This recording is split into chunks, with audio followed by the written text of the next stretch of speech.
Greetings everyone, Justin here from CLG as always. Today I'm going to bring you something a little bit different, and I say that a lot on this channel, and I don't know if it's because I get distracted by ooh shinies or just because I'm trying to bring you good variety, but that sounds better, so I'm going to go with that.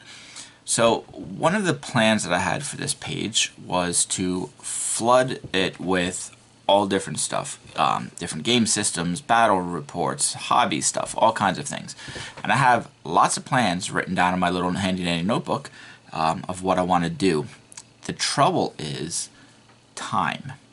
For some weird reason, this crazy thing called life keeps getting in the way of our hobbies. I'm sure I'm not the only one. And it's a little tough sometimes for scheduling, especially doing battle reports, to try to set up a whole day, to set up table, cameras, get the opponent, get everything laid on. It's very tough for schedules to meet up, but I want to keep rolling with some things. So doing a lot of perusing in some of the game systems we play, I came across something a while ago, and I finally decided that I wanted to give it a try. So we had already posted one video of this great game system called Warlords of Erehwon by Rick Priestley through Warlord Games. It's a great fantasy skirmish game. I love it. And we want to play more of it. So Mike and I are trying to link up to actually play some bigger games.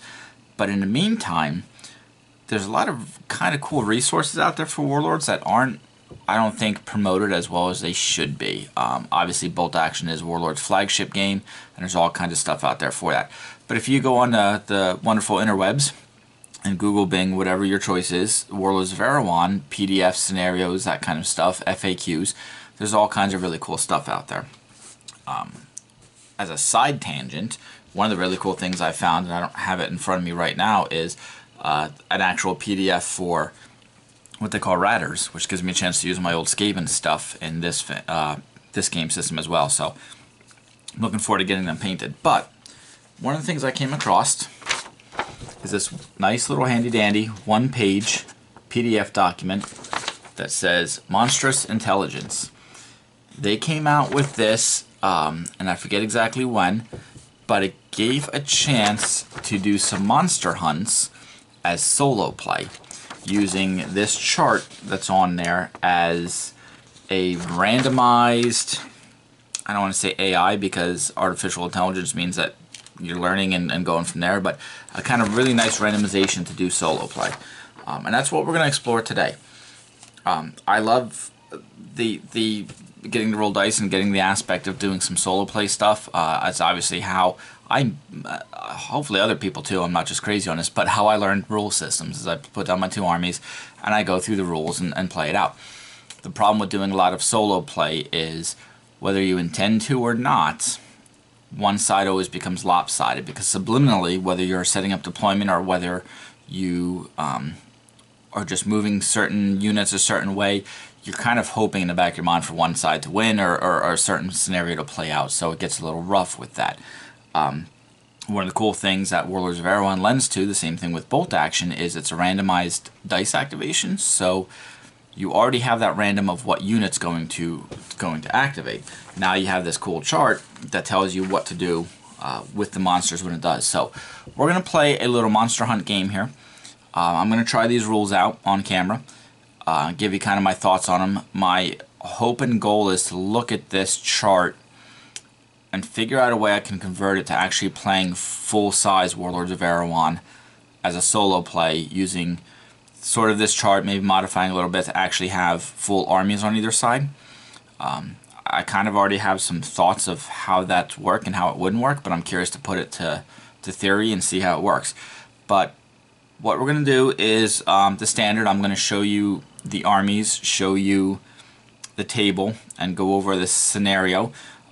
Using these rules is kind of just for going up against what they call the monsters or monstrosities in Warlords of Erehwon. So what I'm going to do is I took two giants that I'm going to go up against. They're both about 253 points at wild. So 500 points is kind of what I'm playing, and so what I did is I built a 500 point Beastmen army to play up against them. Warning for some of you out there who may find this next piece a little bit disturbing and have issues with it, I'm going to have unpainted models on the table. I know. Mainly because to play this out, I'm pulling out some stuff that I don't usually use pulling out some old like Warhammer stuff to use as the giants, and some of the Beastmen stuff I don't have painted quite yet because I'm not using them in my normal army, but I wanted to use them for this scenario. So I apologize, but I wanted to give this a try to play out to see if it's even worth putting the time and effort to paint to it. So I'm going to show you the armies, kind of go through it. I have a plan too for setup and deployment, which I'll explain real quick before we show it, and I'll explain again as we go here. The scenario, basically, I guess I should start there, that I'm kind of playing out in my head is that the Beastmen obviously raid and pillage for their food, hunt, that kind of stuff in surrounding woodlands and farms.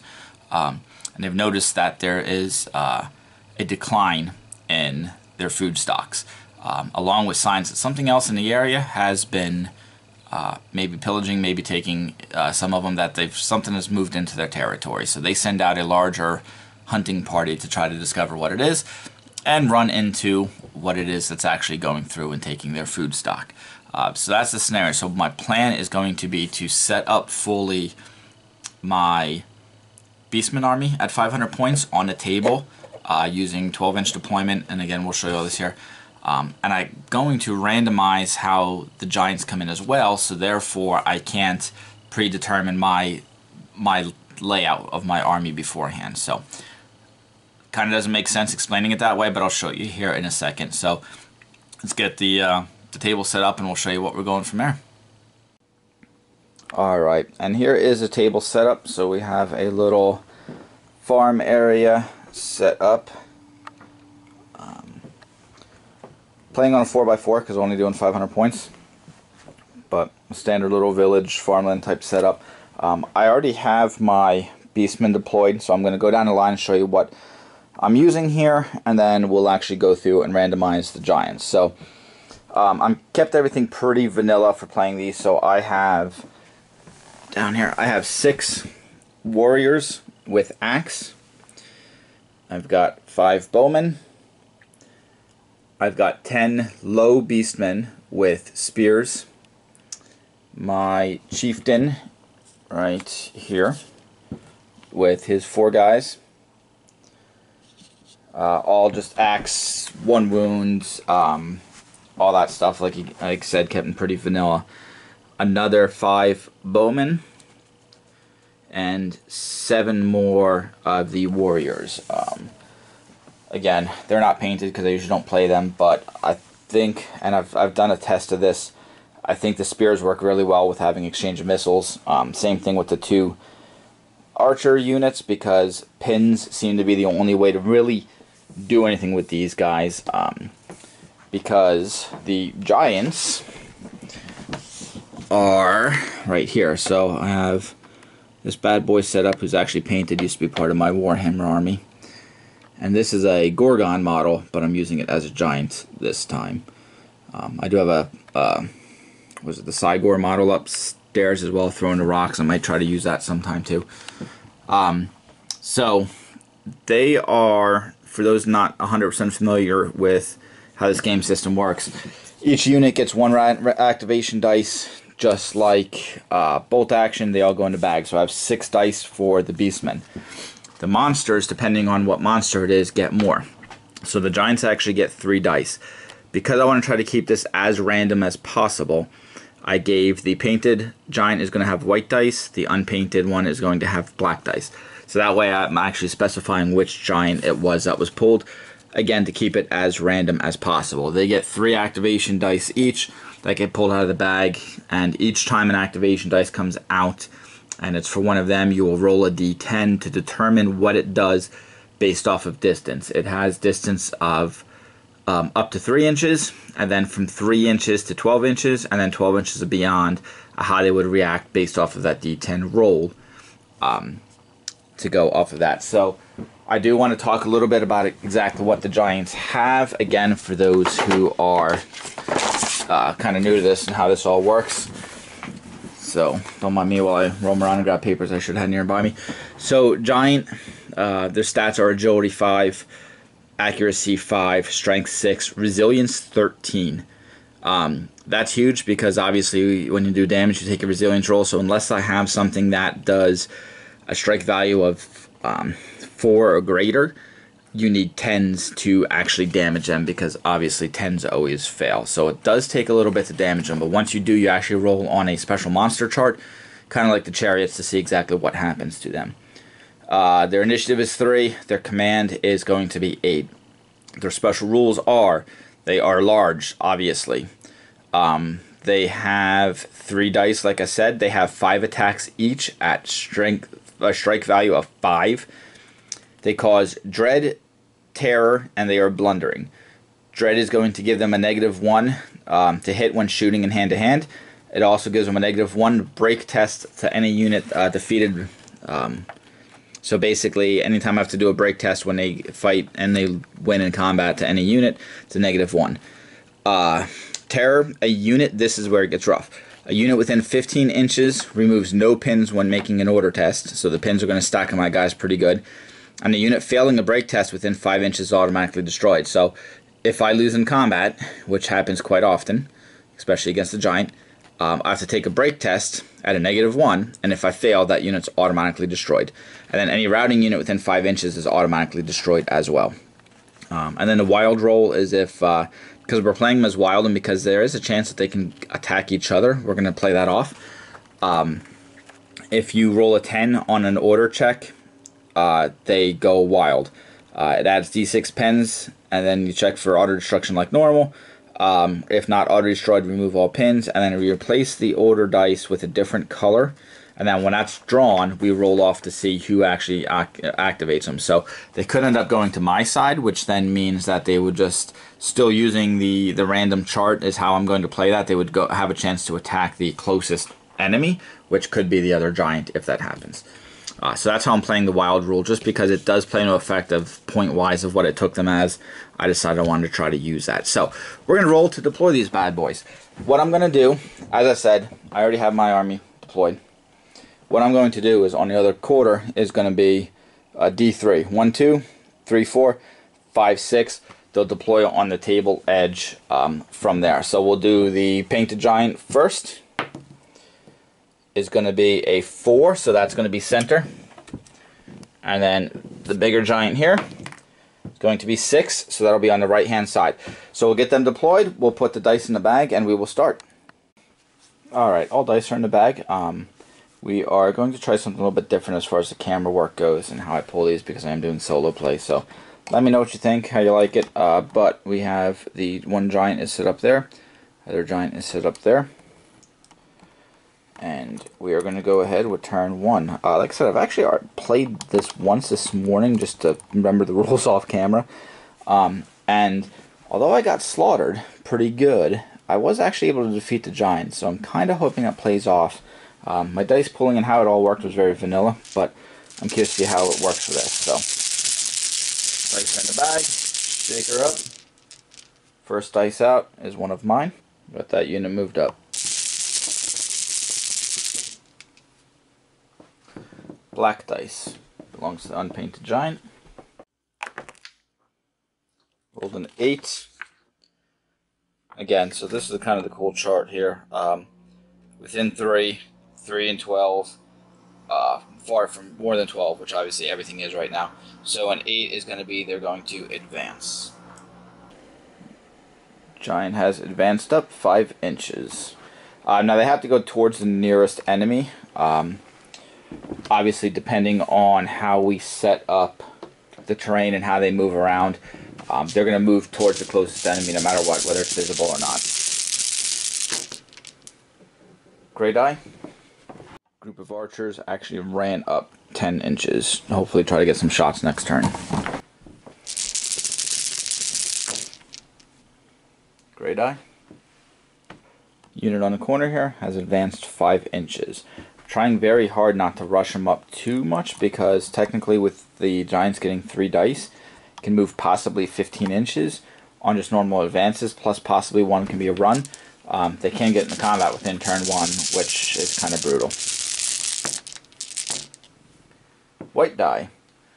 Got the giant over there. Got to stay in the box. A 3 is going to be a rally order. Even though there's no pins on them, this takes it as the monstrosity pauses to gather formidable strength. It is issued with a rally order. So, that giant is just going to stay right there. Great die. Gave my command a run order to kind of fill in that hole when those guys decide to flee, which is going to happen. Again, with how important pins are in this game, I've kind of learned that, you know, archers are, although you're very rarely going to get a kill with them, they're great to have to stack pins on stuff, so they kind of shoot, move, and get out of the way. Black die, so we got the unpainted beast. It's going to be a 6, which is going to be an advance 5 inches forward. Giant has moved up another 5 inches towards the nearest enemy. Again, you can see how just like in any game system, especially with Erehwon, first turn or two is just kind of moving up in a position. Because a lot of that, even though this is a skirmish type game, in a situation like this, a scenario like this, it's very much a straight line forward type of thing, with no other scenarios other than to kill the guys. And a gray die. Still out of range with the archers. Alright, the low Beastmen archers are doing, low Beastmen warriors are doing what they did in fantasy as well for me, which is the Ungors, which are being the fodder bait. They've run 10 inches up around the building to start to get in there. Alright, switching up the camera a little bit. I'm going to try from this angle so I don't have to keep moving the camera back and forth and getting people dizzy. This way you can see the Beastmen line coming up through here. Black die. Problem with this game system, just like any game system, is too many dice and tokens on the table. Clutters it up. Alright, so a 9. That is going to be a charge. So the giants have blundering, which means they can't sprint, and anytime they run is when they take an agility test. So he's going to move his 10 inches, and then he's going to be right in their faces next turn.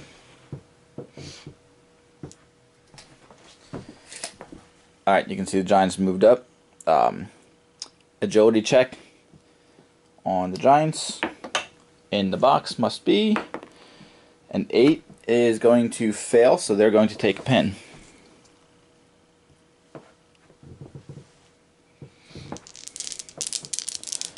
That helps.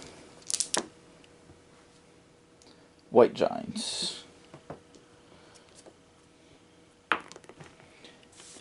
An 8 is going to be in advance. Giant has moved 5 inches forward, finding its targets. White giant again. A 4 is going to be a rally. And the last gray die out is for these archers here.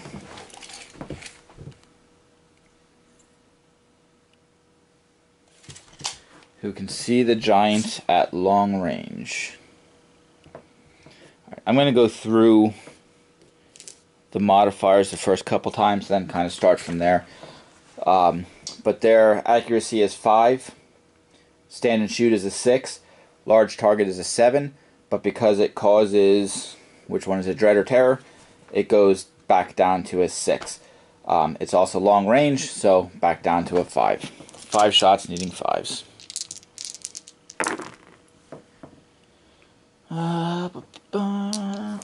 So we got 3 hits.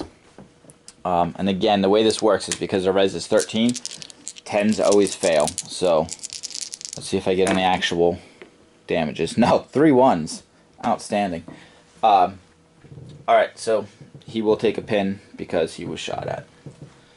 He's up to 2 pins. Alright, end of turn 1. We see the Beastmen moving up. They have discovered what is taking their food sources, and as Beastmen do, have decided that they'll kill it. So the line's moved up a little bit. I got some stuff run up to kind of get in position a little bit for next turn. The giants, this one was very effective at moving up.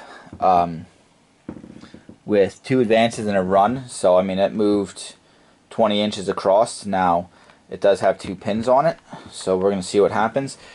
That one back there is just slowly kind of taking its time with 2 rallies and an advance. So that is going to benefit me for the simple fact that I can now try to take on one at a time, because last time they both hit me at the same time and it was brutal. So let me get the table cleaned up and go to round 2. All dice back in the bag, beginning of round 2. Hopefully the archers get to do some shooting here first. White. Cool. Over 12 inches, a 6 is going to be an advance for him.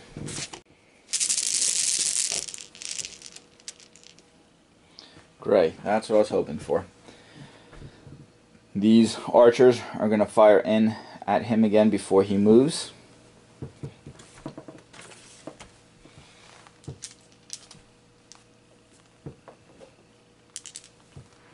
Alright, again, accuracy of 5. It's going to be 6 because of stand and shoot. It's going to be 7 because of long range, but then it's going to be back down to 5s because of terror and because of over 10 inches.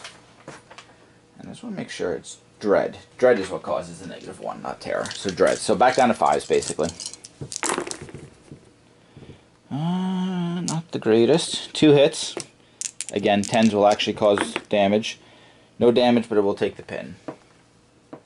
So it's up to 3 pins. So with any luck, that's what I'm hopefully trying to do as I kick the camera, is just try to pin it so it slows it down. Black die. Let's see what happens. So you roll on a chart first to see what matters. You got a 6. Make sure the camera can see it. He's definitely within 12 inches of these guys over here. So a 6 will put it at an advance, but he does have 3 pins on him. So 8 minus 3 needs a 5 to happen. 8, so he actually goes down.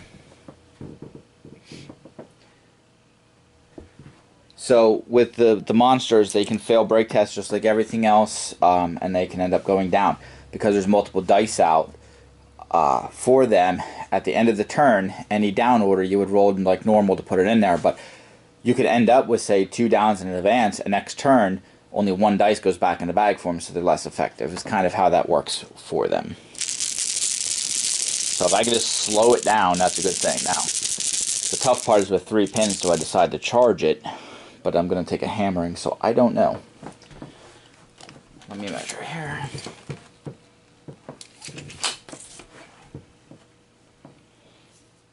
Same thing, I got these archers right here. Are going to fire in at the giant there. 5 shots works out the same, then I'm going to need 5s. I got 1 hit out of that.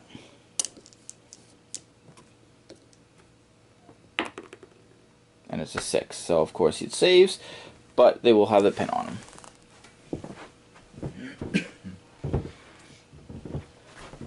So again, anyone who's played Warlords of Erehwon knows that with this game, the pinning system is a lot more brutal, I would say, than in bolt action. And it's easy to pin stuff out and run on this, which with the giants is really what you're trying to do, Gray. Is you're not going to... There's no way you're going to be able to kill them unless you're playing bigger games with some bigger stuff that does a lot of strike value. Because even the stuff I have with strike value 1 puts the res down to a 12. So still needing 10s. Now as you damage the giants, hopefully we'll get to see here, on the damage chart that's in the book, you can actually drop the resilience down as you go. So we'll see if that plays out. Beastmen over here have advanced 5 inches up to the fence line. Gray again. Crap. I'm trying to keep them there for a stand and shoot in case they charge him, but he'll charge him first. But he has a chance of moving up. And those guys, I'm trying to debate if I want to charge them in or not, which would be chaos. But we'll see what happens. So I think I'm just going to run. Yeah. I'll run him over here because I need that 10-inch bubble. Not that it helps a whole lot, but it's possible.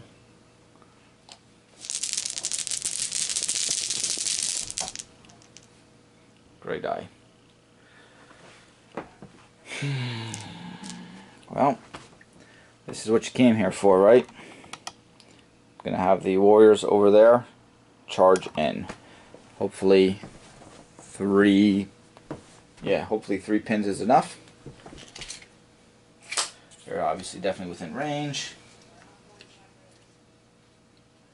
And honestly, I probably should have done this anyway, because charging that +1 strength is what I really need to get hits on him. Alright, so here's how we're going to set stuff up. I have 2, 4, 6, 7 guys. 2, 6, 7. So here's because the rolling is going to be simultaneously. Gray will always be my dice. Blue is going to be for the giants. So my normal strength is 5. I charged and I have axes. So my strength was up to 7s to hit. Back down to 6s because of dread. Okay. So I scored 3 hits. We'll put them here. His strength is 6. I will take that all day. 1. This may actually work out for me. So I need 3 at... I need 1 save at strike value 5, which I'm a res of 5, which means 1s always pass, so I need a 1 on that. And he will take 3. I only have a strike value of 1, which puts his res to 12, so still needing the 10s. So let's see if I can save my 1 guy. So I'm going to have 1 guy dead. And let's see if I can get anything here. No. So I'd lose 1 guy and take a pin. He takes no pins.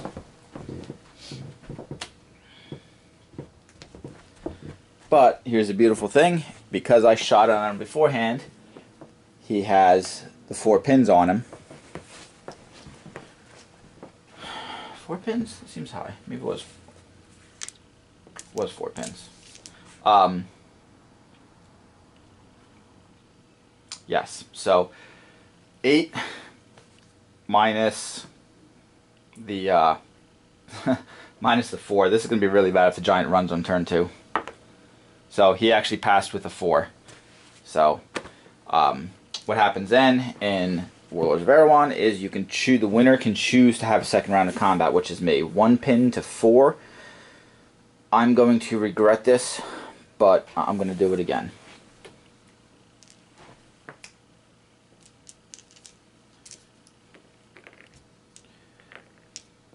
I have 6 now.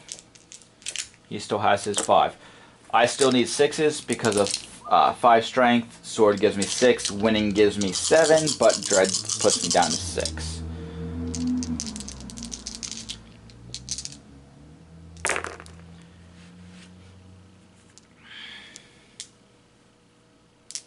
So I scored 3 hits. He will still be at strength 6. 2 hits.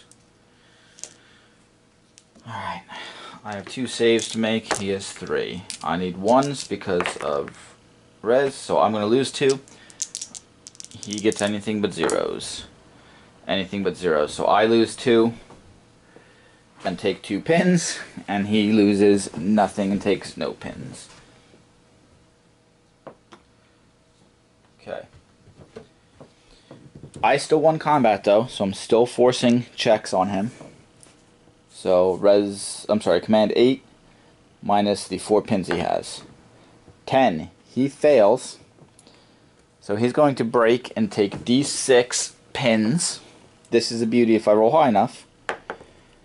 I rolled a 5, so he's at 9 pins, so that giant is actually broken.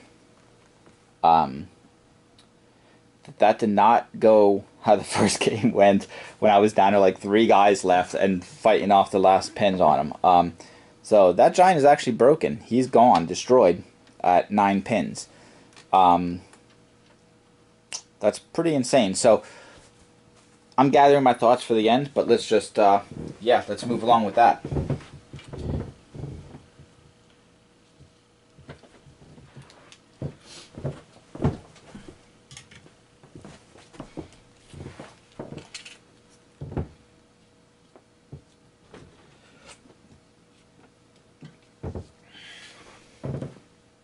Okay, so the aftermath of that, they get their 5-inch consolidation move. They just kind of moved up to the tree line there, and then all 3 of the dice of the unpainted giant black dice come out of the bag.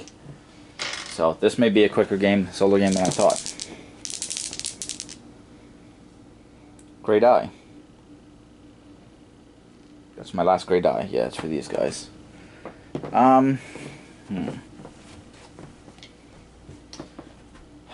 Yep, I'm gonna bait the trap.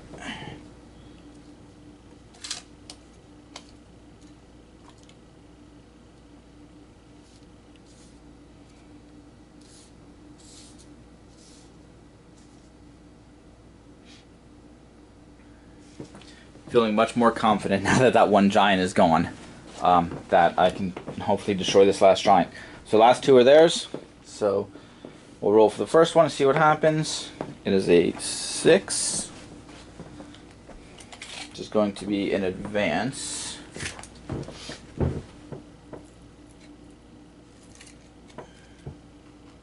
Oh, I'm sorry. See, here's a rule of bolt action. He's got a pin on him, so which means I'll fail the motivation check or the order check and he'll fall back. 6, nope, he's good. Okay. And then let's see what happens with his other die. A 7. He is going to advance again. So he advanced.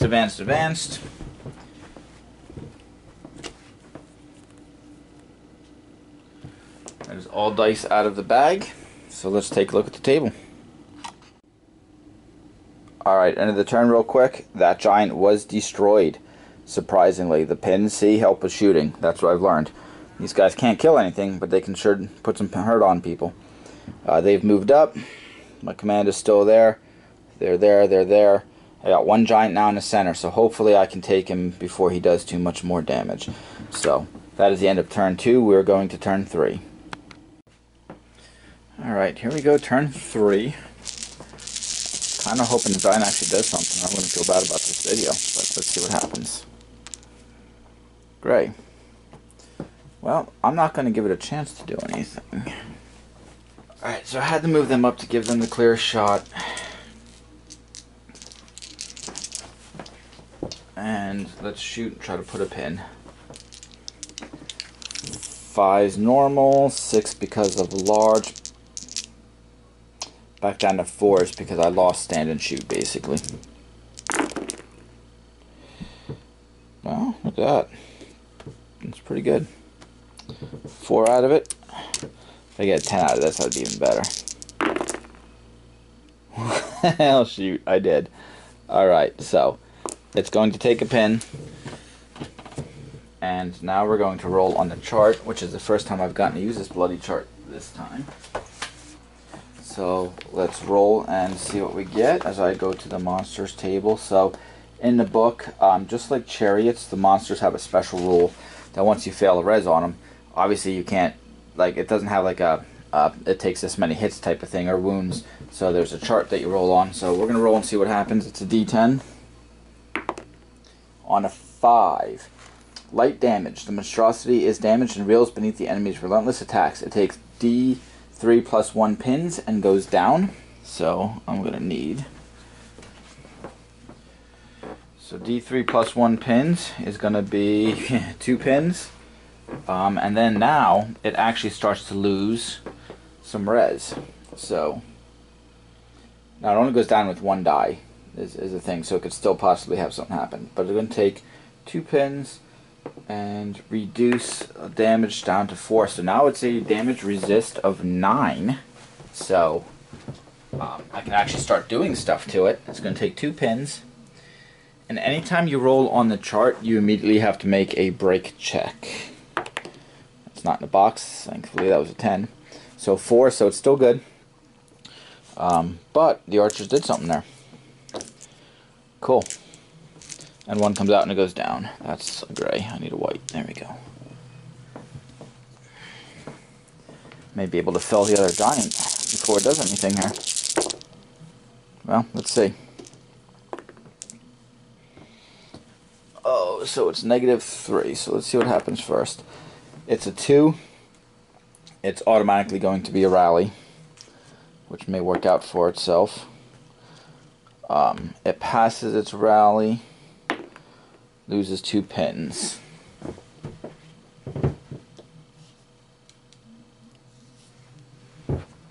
So that actually kind of worked for it. And I'm kicking the camera again. Sorry, guys. You have to let me know if you like this kind of stagnant camera work too, instead of moving around and zooming in. It gives you a good overview of the table. Sometimes it doesn't get right into the action, but for this I think it serves its purposes. So, a gray die. You know, I was hoping to charge in, but now I'm not quite sure, so I kind of hurt myself because I was going to move the Spearmen back. Because I've realized I blocked these guys' shot. But if I do that, then I'm going to charge those guys and they're going to get slaughtered. So I was hoping to have those pins on them so I could charge them in, but that didn't happen.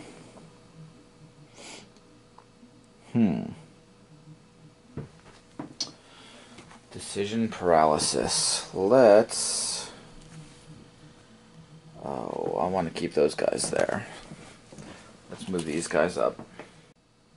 I'm playing the fence as linear terrain, so it takes 1 inch away from their movement just to climb over it.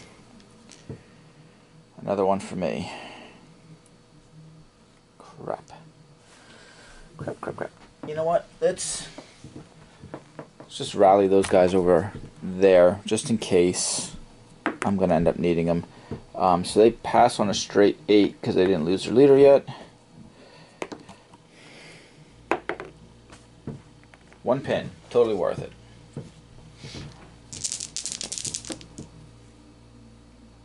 Gray again. Well, just in case this ends up continuing, which I think it's going to. Pretty sure I'm going to end up losing those Spearmen. They crumble pretty easy, so let me just get to a spot. I can actually fire, come to think about it, because they are, as soon as I find what I'm looking for in here in advance, because it is a large target, so they can see over them. So I'm going to fire, but it's going to need 3s because they're partially obscured, and I don't get stand and shoot, and dread, and yeah, 2s. No hits. Wild shot. Alright, now here we go.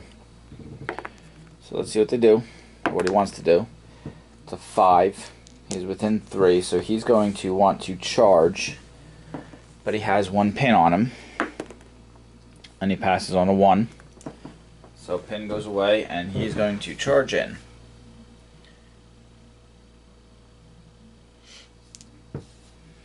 Now, these guys do have the spears, which gives me missiles for exchange of missiles.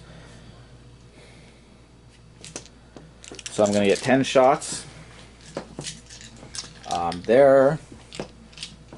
Give me a second here. It's there. Accuracy is 5 as well.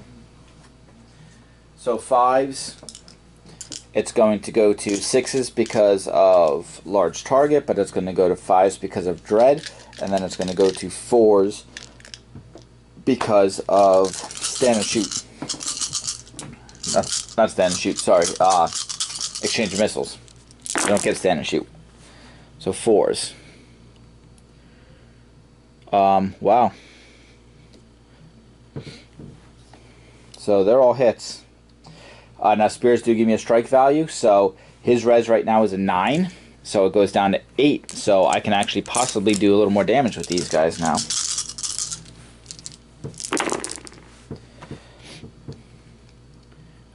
Twice. So with missiles, he takes 1 for the hit, and then because he took 2 damage, he takes 2 more for monsters, which is different than the other stuff. It's kind of weird. I had to reread it. So it's going to take 3 pins, but he rolls twice on the damage chart, the monster chart.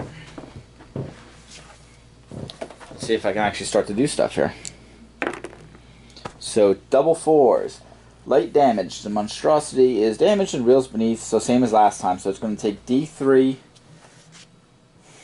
plus 1 pins, and then it's going to end up going down. So that charge actually isn't even going to happen. So D3 plus 1. So I'll just roll this twice. So 2, that's 3.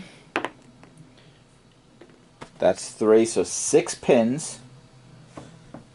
Reduce the res to 8.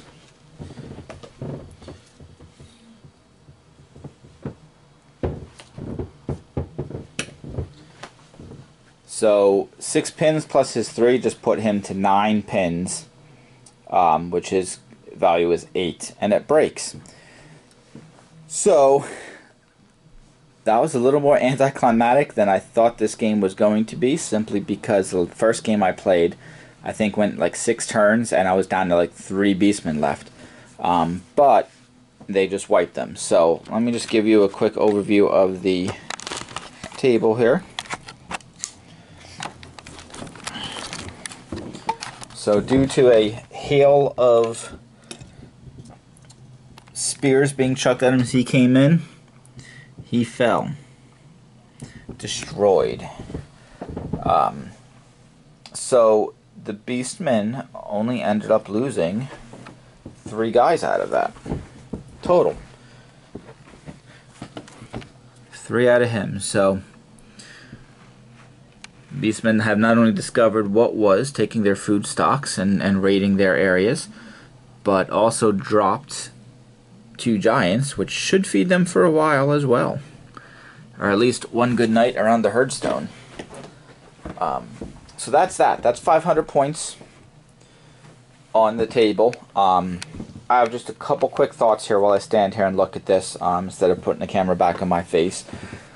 So what I've discovered now with playing double of these is this game can become very hit or miss. The giants swing hard, and that strike value of 5 is pretty insane.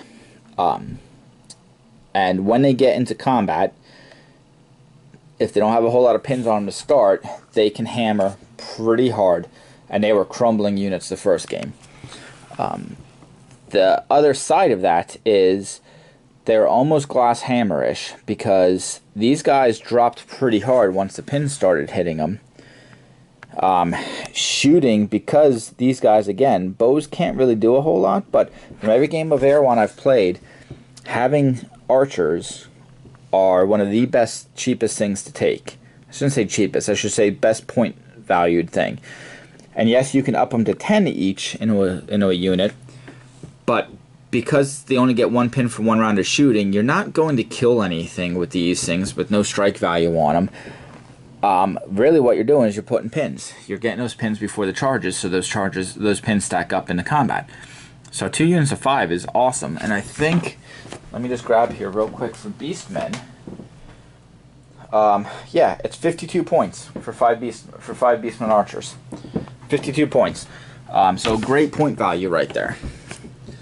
It was fifth of my army, and it probably did the best work.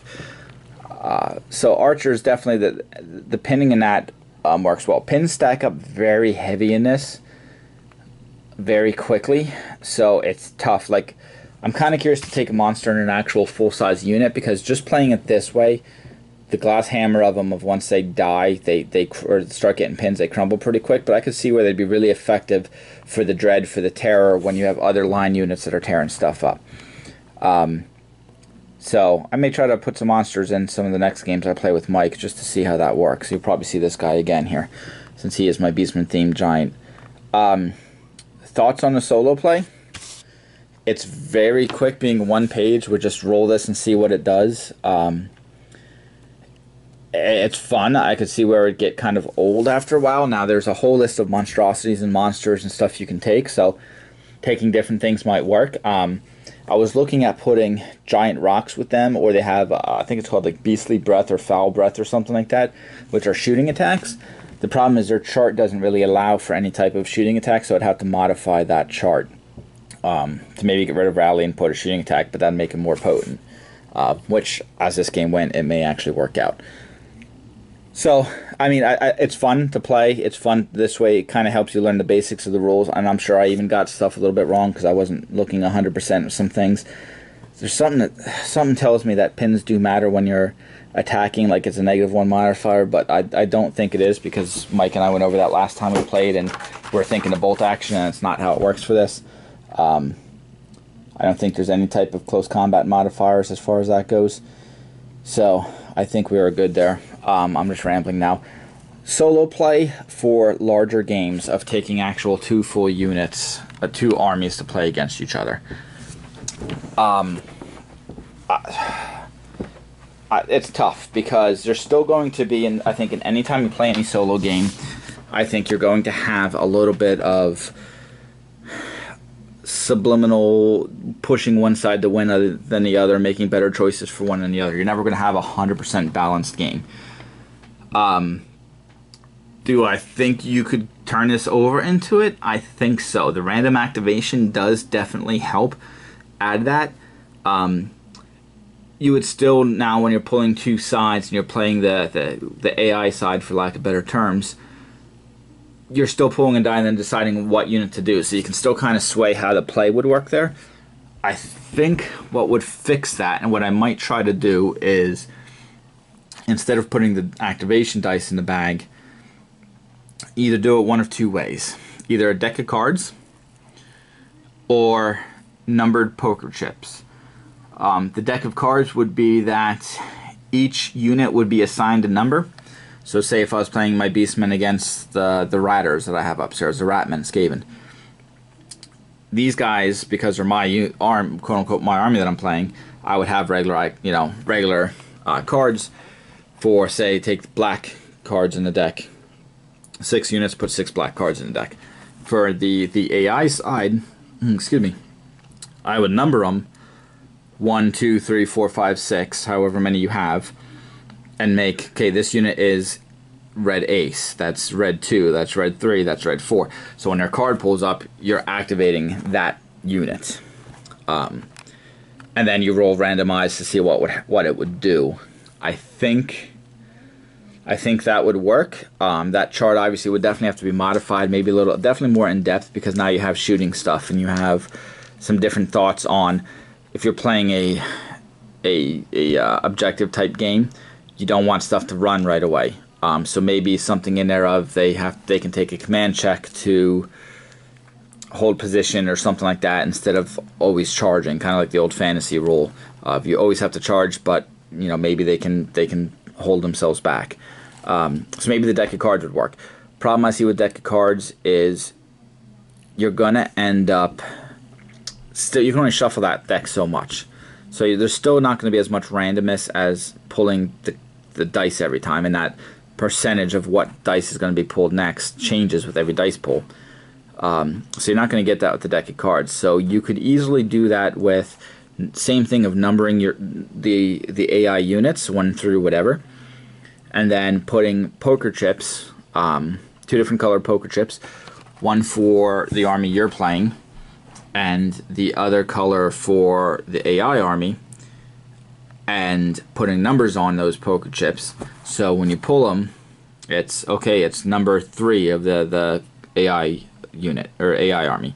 That's this unit, and then activating that way. That way you're still doing that randomness of pulling from the dice bag, but it then at least keeps randomness of what unit's going to activate.